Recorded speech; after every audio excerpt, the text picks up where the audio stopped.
आज के इस कमाल के वीडियो में आपको बेरोजगारी भत्ता योजना में अप्लाई करने का complete step by step process बताने वाला हूं और क्या क्या डॉक्यूमेंट लगेगा, कौन से लोग बेरोजगारी भत्ता योजना में अप्लाई कर सकते हैं और 5,000 रुपए से लेकर 7,000 रुपए हर महीने वो अपने खाते में डायरेक्ट किस तरीके से ले सकते हैं, सब कुछ बताने वाला हूँ। तो चलिए शुरू करते हैं आज के इस कमाल के वीडियो को बिना किसी देरी के। इसके लिए सबसे पहले आपको किसी भी ब्राउजर में आना है और सर्च बार में सर्च करना है HREX.gov.in या फिर इस वीडियो के डिस्क्रिप्शन में जाओगे तो वहां पे भी आपको एक लिंक मिल जाएगा। लिंक पे जैसे आप क्लिक करोगे आप इस वाले वेबसाइट पे आ जाओगे। यहाँ पे आने के बाद देख सकते काफी सारे जॉब एंड वैकेंसियाज है, तो हम इस पे अभी नहीं जाते, हमको जाना होगा यहाँ पे स्कीम पे और यहाँ पे अनएम्प्लॉयमेंट अलाउंस स्कीम पर क्लिक करना है। जैसे हम क्लिक करेंगे हमारे सामने एक PDF डाउनलोड होकर आ जाएगा। घबराइए मत, कोई फॉर्म नहीं है, बस आपको थोड़ा सा समझाना है। बाकी अब बेरोजगारी भत्ता योजना में ऑनलाइन अप्लाई करने से पहले पहले आपको इस फॉर्म को एक बार अच्छे से पढ़ लेना है, ताकि आप जब भी बेरोजगारी भत्ता योजना में अप्लाई करोगे तो आपको कोई भी दिक्कत नहीं होगा। अब यहाँ पे किस तरीके से आप अप्लाई कर सकते हो इसका कंप्लीट प्रोसेस यहाँ पे दिखाने वाले हैं। तो सबसे पहले आपको क्लिक करना है जॉब सीकर पे और यहाँ पे क्लिक करना है न्यू रजिस्ट्रेशन पर और यहाँ पर रजिस्ट्रेशन प्रोसेस पे क्लिक करोगे तो यहाँ पे हर एक स्टेप दिखाया जाएगा किस तरीके से रजिस्ट्रेशन करना है। कंप्लीट रजिस्ट्रेशन करने के लिए आपको क्या चाहिए, सबसे पहले जॉब सीकर पे साइन अप करना पड़ेगा। उसके बाद जॉब सीकर के द्वारा एक यूजर ID और पासवर्ड तुरंत मिल जाता है। उसके बाद अपनी फैमिली ID डालो, फिर यहाँ पर आप डिटेल प्रोफाइल डिटेल भरो और उसके बाद प्रोफाइल डिटेल में पर्सनल डिटेल कुछ इस तरीके से भरो और कम्युनिकेशन एड्रेस यहाँ पे बताया जा रहा है कि ये सारी कम्युनिकेशन एड्रेस भरो। उसके बाद यहाँ पे क्वालिफिकेशन ऐड करो, स्किल ऐड करो और यहाँ पे अदर कोई स्किल है वो ऐड करो। उसके बाद यहाँ पे एम्प्लॉयर ड्यूरेशन मतलब एम्प्लॉयर का जो डिटेल है वो यहाँ पे बताओ। उसके बाद नीचे जब स्क्रॉल डाउन करोगे तो यहाँ पे फिजिकल कितना वेट है, ब्लड ग्रुप क्या है, आई का टेस्ट और चीज़ें। उसके बाद परफॉर्मेंस होगा, उसके बाद यहाँ पे होगा, उसके बाद फिर सबमिट। तो इस तरीके से आप डायरेक्टली कर सकते हो। लेकिन अगर आप कहीं पे समझ होम पेज पे आने के बाद अब यहाँ पे जॉब सीकर पे क्लिक करना, न्यू रजिस्ट्रेशन और रजिस्ट्रेशन फॉर रेसिडेंट इस पर क्लिक कर देना। तो सबसे पहले यहाँ पे क्या करना है कि एक ईमेल आईडी डालना है, जो भी आपके पास प्रेजेंट में ईमेल आईडी है उस ईमेल आईडी को यहाँ पे एंटर करेंगे और नेक्स्ट वाले बटन पर क्लिक करेंगे। तो अब यहाँ पे आपसे मोबाइल नंबर मांगा जा रहा है, तो मोबाइल नंबर एंटर करेंगे, फिर नेक्स्ट करेंगे या सेंड OTP आएगा तो सेंड OTP करेंगे और यहाँ पे आपका एक OTP चला जाएगा। उस OTP को जब आप इस वाले बॉक्स में एंटर करोगे तो वेरीफाई वाला जो उसके बाद वेरीफाई OTP वाला जो बटन है वो खुल के आ जाता है। तो वेरीफाई OTP पर क्लिक करना है। जैसे आप वेरीफाई OTP पर क्लिक करोगे तो यहाँ पे आपको अपना फैमिली ID यानी कि राशन कार्ड नंबर को कम्प्लीटली एंटर करना है। उसके बाद यहाँ पर गेट मेंबर डिटेल पर क्लिक करना है। उसके बाद यहाँ पे फिर उसी पर क्लिक करना है मेंबर डिटेल्स पर और यहाँ पे आप जिसका भी बेरोजगारी भत्ता योजना में अप्लाई करना चाहते हो, जैसे कि हमने राशन कार्ड डाला तो राशन कार्ड में जितने भी मेंबर थे उन सभी के नाम आ गए। तो उन सभी के नाम आने के बाद यहाँ पे उस नाम को हम सिलेक्ट करेंगे, उस व्यक्ति को यहाँ पे सिलेक्ट करेंगे जिसका बेरोजगारी भत्ता योजना में ऑनलाइन आवेदन करना चाहते हैं।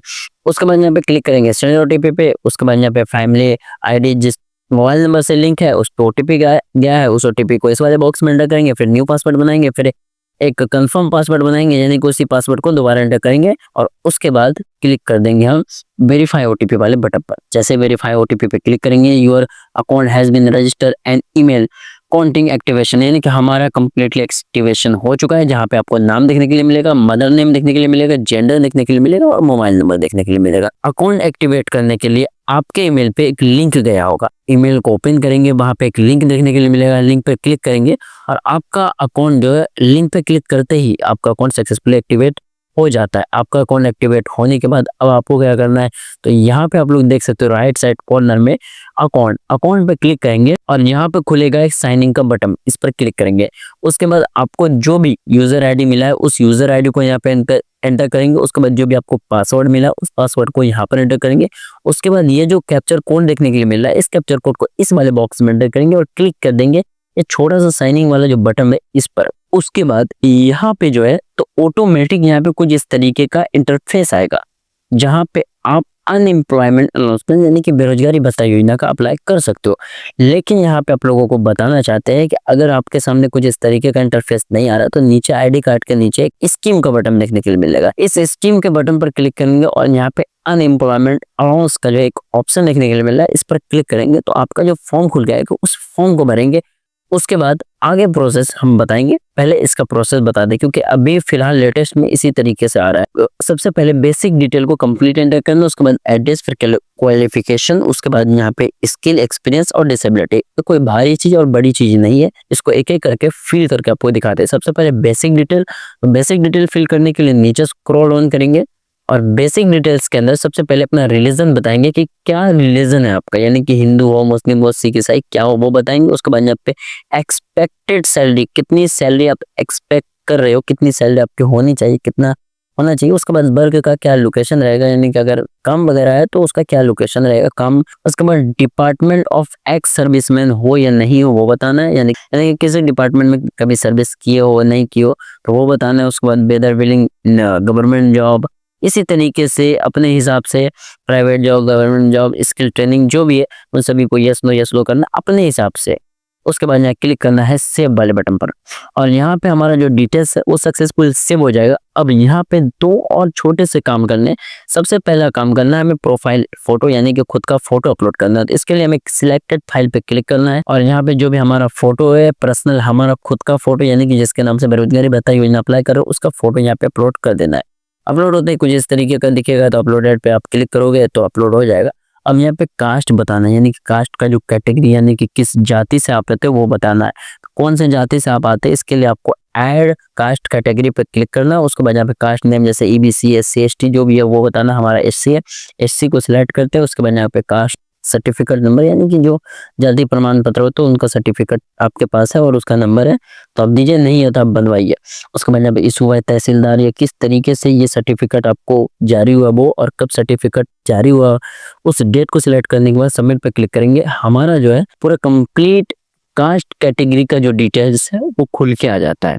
अब यहाँ पे क्या करना है, यहाँ पे सिंपल सबको नेक्स्ट वाले बटन पर क्लिक करना है और अब यहाँ पे आपको अपना जो पर्सनल एड्रेस है, जो भी आपका एड्रेस है वो आधार के अकॉर्डिंग तो आ ही जाएगा, लेकिन अगर नहीं आता है आधार के अकॉर्डिंग तो यहाँ पे मैन्युअली आपको फिल करना है। फिल करने के बाद नेक्स्ट पर क्लिक करेंगे। अब यहाँ पे आपको जो क्वालिफिकेशन है, आप कहाँ तक पढ़ाई किए हैं उस डिटेल्स को यहाँ पे कम्प्लीटली फिल करेंगे। तो इसके लिए ऐड क्वालिफिकेशन रिकॉर्ड पे क्लिक करेंगे तो सबसे पहले मैट्रिक का डालेंगे, फिर इंटर का, फिर उससे आगे जहाँ तक हमने पढ़ाई की है उन सारे क्वालिफिकेशन डिटेल्स को कुछ इस तरीके से ऐड करेंगे। पहले लेवल बताएंगे, बता के ऐड क्वालिफिकेशन पे क्लिक करेंगे तो आपका जो कुछ इस तरीके से ऐड हो जाएगा। इसी तरीके से आप बीए, बैचलर आर्ट, जहां तक आपने पढ़ाई की उन सभी को एक एक करके ऐड करेंगे और नेक्स्ट पर क्लिक कर देंगे।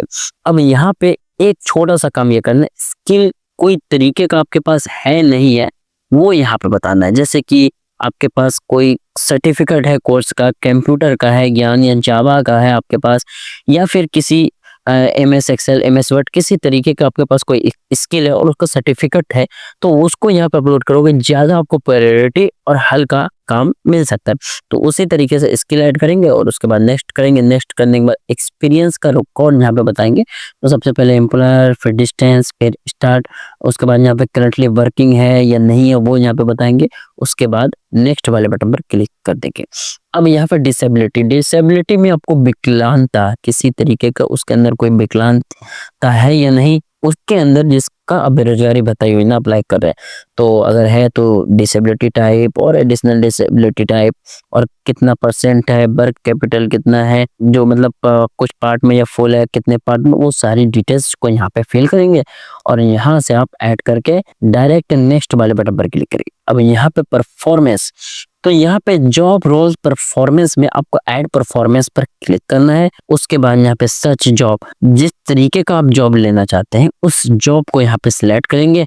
उसके बाद ऐड जॉब टाइप परफॉर्मेंस पर क्लिक करेंगे और यहाँ पे आप इसी तरीके से और भी जितने जॉब्स हैं उन सभी के लिए अप्लाई कर सकते हो और डायरेक्ट आपको क्लिक कर देना है नेक्स्ट पर। नेक्स्ट पर क्लिक करने के बाद अब यहाँ पे आपसे पूछा जाएगा कि आप फिट बैठते कौन कौन से लैंग्वेज आपको आती है। जैसे कि मान लीजिए कि आपको कर्नाटक में काम करना है और आपको कन्नड़ भाषा नहीं आती, तमिल में काम करना, लैंग्वेज है वो लैंग्वेज जिस लैंग्वेज को आप जानते हो। जैसे कोई हिंदू का जैसे कि कोई हिंदी का है तो हिंदी सेलेक्ट करेगा, इंग्लिश, पंजाबी, संस्कृत, इसी तरीके से जितने भी लैंग्वेज के आते हैं उन सभी को सिलेक्ट कर लेगा। तो हमारा क्या है कि हम हिंदी लैंग्वेज पे क्लिक करते, उसके बाद यहाँ पे लैंग्वेज जो हिंदी उसने सेलेक्ट किया वो उसको पढ़ना भी आता है, यानी कि रीड, मतलब पढ़ना आता है, उसके बाद राइट मतलब लिखना भी हिंदी आता है, स्पीक मतलब बोलना आता है। तो यहाँ पे वो भी सिलेक्ट करना पड़ेगा कि जो भाषा आपने सिलेक्ट किया उसमें आपको क्या आता है, सिर्फ बोलना आता है, लिखना आता है, पढ़ना आता है, वो यहाँ पे सिलेक्ट करना ज़रूरी है। उसके बाद ऐड नाउ पे क्लिक करेंगे और जितने भाषा आपको आते हैं उन सभी भाषा को यहाँ पे सिलेक्ट कर लेंगे। अब सिलेक्ट करने के बाद आपको यहाँ पे क्लिक करना है प्रीव्यू एप्लीकेशन पे। जैसे आप प्रीव्यू एप्लीकेशन पे क्लिक करेंगे तो यहाँ पे जितने भी डिटेल्स अभी तक आपने दिए हैं उन सभी डिटेल्स की सारी जानकारी आ जाएगी। स्क्रॉल डाउन जब करेंगे आप नीचे एकदम नीचे आएंगे, स्क्रॉल डाउन करते हुए डिटेल्स को देखते हुए आना है, ऐसे नहीं, डिटेल्स को देखते हुए आना है, कौन सा डिटेल आपने भरा है, सही भरा नहीं भरा, वो सारे डिटेल्स को जब देखते हुए आएंगे तो यहाँ पे आएगा selected perfect exchange of document verification. तो यहाँ पे जो भी आपका आएगा, आप जिस में फिट है, जो भी नजदीक में, उसको यहाँ पे सिलेक्ट करेंगे और सबमिट फॉर अप्रूवल पे क्लिक कर देंगे जो भी आपके नजदीक में। जैसे आप सबमिट फॉर अप्रूवल पे क्लिक करेंगे तो डाउनलोड पीडीएफ का एक बटन आएगा, तो यहाँ पे डाउनलोड पीडीएफ पे क्लिक करेंगे, आपका जो एक सर्टिफिकेट है, एक पीडीएफ है, वो डाउनलोड होके आ जाएगा। अब यहाँ पे आपको एक जो डॉक्यूमेंट्स लिस्ट है वो देखने के लिए मिलेगा, जैसे कि address proof, family ID document, SC certificate, BA, HSC और एसएससी, जितने सर्टिफिकेट्स यहाँ पे मांगे जा रहे हैं, जितने सर्टिफिकेट्स आ रहे हैं उनको यहाँ पे एग्री करेंगे और एग्री करने के बाद कंफर्म सबमिट एक बार कर देंगे। जैसे आप कंफर्म सबमिट करेंगे तो आपको एक यहाँ पे देखने के लिए मिलेगा रजिस्ट्रेशन नंबर, और अब यहाँ पे आप लोगों को देखने के लिए मिलेगा address proof, family ID, SC certificate और बीए वगैरह का सर्टिफिकेट। यहाँ पे जितने भी सर्टिफिकेट की लिस्ट है, इन सभी सर्टिफिकेट लिस्ट को लेके आपको जाना है, वो लेके जाना है कहाँ, प्रेजेंट में आपका कौन सा एक्सचेंज डॉक्यूमेंट वेरिफिकेशन का ऑफिस है और यहाँ पे अभी कौन सा आप एक्सचेंज करना चाहते हो, वो चीजें यहाँ पे आपको शो कर देगा। तो इसी तरीके से आप बेरोजगारी भत्ता योजना में अप्लाई कर सकते हो। लेकिन एक बात का हमेशा ख्याल रहे कि यहाँ पे जो भी डॉक्यूमेंट्स आपको बताए गए हैं वो सारे डॉक्यूमेंट्स को लेके जाना ही है, लेकिन यहाँ पे आपको ये जो रसीद है जिसमें डॉक्यूमेंट लिखा है इसको भी लेके जाना है, जिसमें आपका रेफरेंस नंबर है। लेकिन उससे भी बड़ी बात एक चीज याद रहे कि जब भी आप लॉगिन करने के बाद, साइन इन करने के बाद इस पोर्टल का आएगा, बेसिक डिटेल्स डालने से पहले इस साइड में आना, और इस साइड में आने के बाद यहाँ पे एक काम ये करना कि आपका जो, जैसे कि यहाँ पे साइड में आईडी कार्ड और वगैरह वगैरह चीजें, तो यहाँ पे स्कीम पे आना और अनएम्प्लॉयमेंट स्कीम और सिलेक्ट करने के बाद ही डिटेल्स को फिल करना, तभी जाके आपको बेरोजगारी भत्ता योजना का फॉर्म अप्लाई करने का मौका मिलेगा, जिससे आप बेरोजगारी भत्ता योजना का लाभ बिल्कुल आसानी से ले सकते हैं। लेकिन आपको मैं बताना चाहता हूँ कि बेरोजगारी भत्ता योजना में अप्लाई लेने से पहले आपको जॉब सेक्टर में रजिस्ट्रेशन करना पड़ेगा, जिसका हमने कर लिया है। लेकिन अगर बताता है वहाँ पे कि प्लीज अपडेट प्रोफाइल, तो जो डिटेल्स हमने बताया वो सारे डिटेल्स को, डैशबोर्ड का डिटेल्स कंप्लीट करने के बाद फिर उसी तरीके स्कीम पे, अनएम्प्लॉयमेंट अलाउंस पे और फिर हो जाएगा।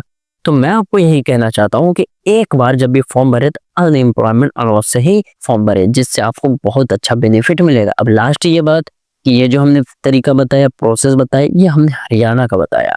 आप किस स्टेट से हो वो हमें इस वीडियो के कमेंट बॉक्स में कमेंट कर देना, जिससे हम जल्द ही आपके स्टेट पे वीडियो लेके आएंगे। आई होप कि वीडियो पसंद आएगा, पसंद आए तो लाइक, चैनल को भी कर दीजिए सब्सक्राइब। मिलते इसी तरीके की किसी और वीडियो में, तब तक के लिए टेक केयर और बाय बाय।